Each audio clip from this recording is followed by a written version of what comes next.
Hi FTXers, I just wanted to let you know at the beginning of these explainer videos that we will be ending the HomeWOD explanation videos at the end of June. So this will be the last month where you'll have explanations for home workouts through YouTube videos. Instead, we'd like to see you in person so that we can talk about upcoming workouts, obviously to catch up as well. But we would like to be able to give you the opportunity to come into the gym, talk with a trainer, and then even potentially get you to come back, do some workouts here in the gym with us again. If you have been utilizing the videos, if you still use the videos to do all of your workouts at home or any of them, then we would love to hear from you. Please email us at trainer@ftxcrossfit.com. Send us a text or give us a call as well. We'd love to hear from you.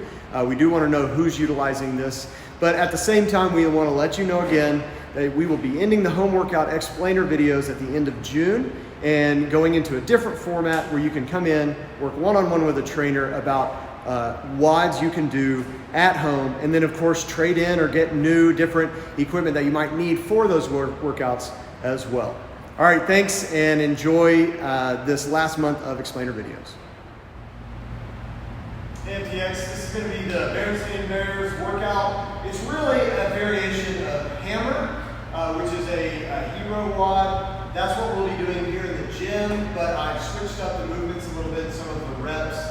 So we're going to start off with 3 rounds of 10 dumbbell deadlifts on each side. So that's just going to have a dumbbell here in one hand.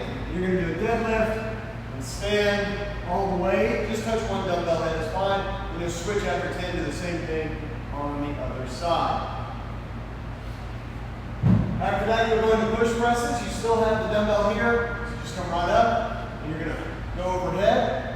If you need to, you can use a kettlebell. Especially if you need something a little bit lighter for the warm-up. Of course, you could get something that's slightly weighted at home, potentially even a backpack. You're just grabbing a handle for the backpack that has a hook or 2 in it, and even though it'll hang onto the forearm a little bit, you can still get those presses in. Ring row or table rows, either underneath the table, rowing to the bottom of the table, or if you have rings, of course, you can do that. If you want to substitute bent over rows, we're going to have pretty much all these movements incorporated into the workout anyway. So that's what you'll do there. Berenstain Bears, what we're doing, 10 alternating dumbbell cleans. So it's just to the shoulder, but you are going from the ground.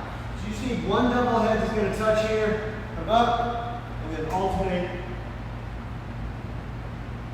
And that's going to be 10 total, so you will have done 5 on each arm. Then you have 5 single arm front squats. So same dumbbell, up in the front back position, and you're just holding right there. Do 5 here, switch to the other side, and 5 here. After that, you're going into jerks. You can switch again if you want, or you can just go right into it. Be sure to try to drop under it. Even if you can press, the idea is to do a jerk underneath the press. Okay? So drop down under the weight. Then you have bent over rows. Now in the gym we're doing pull-ups.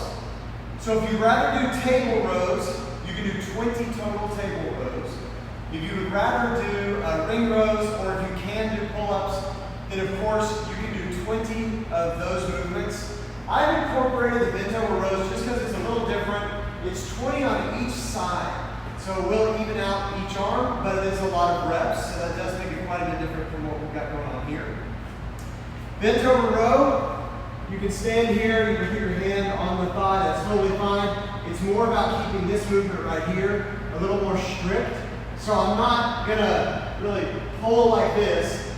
Okay, I wanna keep my back, my hips, everything is still, and I'm just pulling with the arm. Okay, get a full range of motion, try to get that dumbbell up to the body at the top and a full extension at the bottom as you're doing that pull.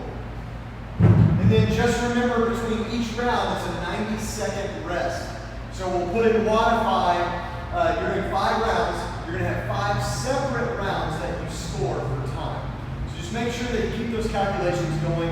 If you're using the SmartWOD timer, actually, you can set it up to where you have 5 separate AMRAPs or 5 separate times, and then you hit a button, and it'll give you a 90-second rest and start the next round for you. and then it will actually record what the time was every time you hit the button. So that's really helpful. Otherwise, you just got to do the math when you look on the clock. So have fun.